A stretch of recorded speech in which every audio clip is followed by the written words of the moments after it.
Ladies and gentlemen, may it please the court. The issue before us today is whether our defendant, Mr. Berry, should be held criminally liable for first-degree murder or that of voluntary manslaughter. Or in simpler terms, was this murder one done with premeditation and deliberation, or was it done in the heat of passion? So let's set up our scenario. Our defendant and our victim, Rachel, had been married for a few short days before the victim decided to take a trip to her home country of Israel. Upon return from her trip, the victim confessed to our defendant that she had fallen in love and became involved with another man.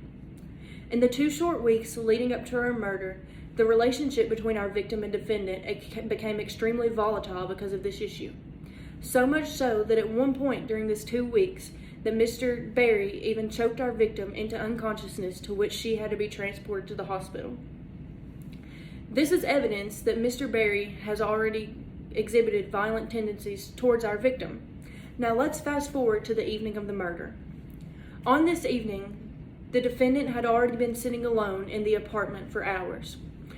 Upon the victim's return to the apartment, she knew why our defendant was there. When she walked in, she stated, "I suppose you're here to kill me."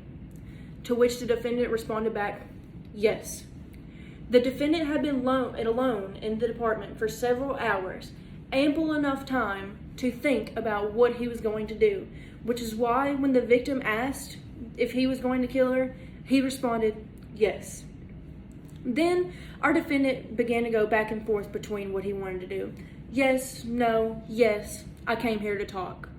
However, this doesn't negate the fact that our defendant, in his mind, had already decided what he was going to do. And acting like any reasonable person would, our victim became frenzied. She became stressed and scared, which led to her screaming.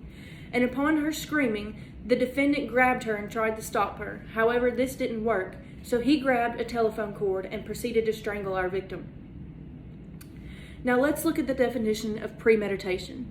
Premeditation is defined as the mental process of thinking, deliberation, reflection, weighing, or reasoning for a period of time, no matter how short.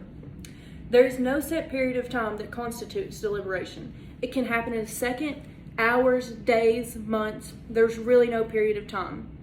However, it is clear that our defendant premeditated our victim's murder.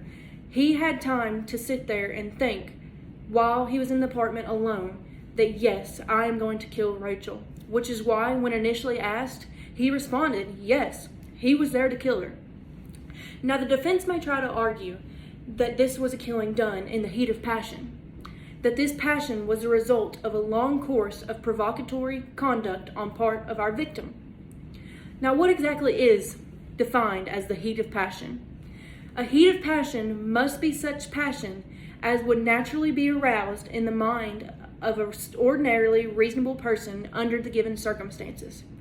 Now, looking back at the facts, there was a 2-week-long period of volatile conduct between Rachel, our victim, and the defendant.